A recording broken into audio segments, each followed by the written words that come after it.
What's up guys, in this video we're going to be taking a look at 7 days to die on the ROG Ally. This is the Z1 Extreme edition, and we're going to start things off at 1080p, and we're going to be doing the medium quality preset. Let's go ahead and start a brand new game. We're going to be testing 15 watts, 18 watts, and 25 watts at 1080p, as well as 720p. Alright, so here at 1080p and 15 watts, you can see we're hovering right at 30 FPS. We'll just run around a little bit and see. You can see we're dipping a little bit below 30 here and there. It really depends on where you look in the game. And I think I'd recommend lowering the settings, or like we're about to test, increasing the wattage a little bit. So let's go ahead and knock this up to 18 watts. There we go. Now we're on 18. You should see this FPS start jumping a little bit. There we go. Now we're getting right at mid 30s, so that's a little bit more playable. This is still 1080p medium settings, so it looks like we're leveling off right below mid 30s, just depending on where you look. You can see it dips down when we look in that area, but as soon as we look away, it should go right back up to about 34, maybe 35 FPS, just depending. Now let's go ahead and bump this all the way to 25 watts. So here at 25, we can see we went from 34 to about 37 just standing in this one area, and we'll just run around for a minute. And this is definitely getting more in the enjoyable frame rate. I still personally would like slightly more FPS. We are getting low frame rate compensation, which is allowing VRR to work all the way down to 30 FPS, so this is in that range, but it does feel a little bit laggy just because of how low the FPS is. So now let's go ahead and go back to 15 watts, and then we're going to drop this down to 720p.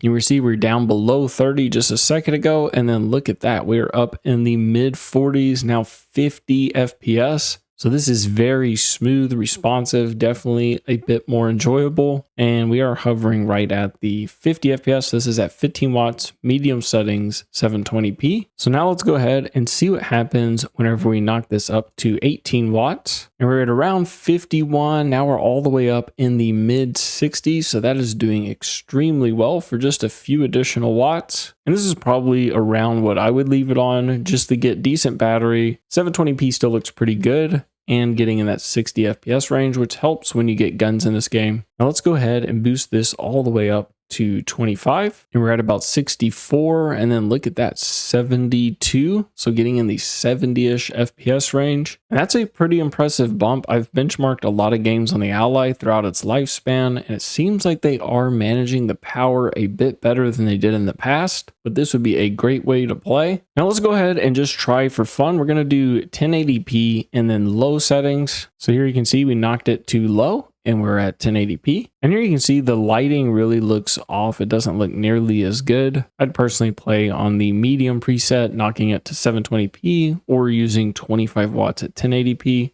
But we are getting 70 FPS. This is at 1080p, low settings, and 25 watts. Let's go ahead and try dropping this to 18 watts. It looks like we went from about 70 down to 60-ish, so not a huge loss by knocking the watts down quite a bit. You'll save on battery. Overall, it's a really good experience playing on the Ally. I hope you enjoyed the video, and I'll see you in the next one. Peace.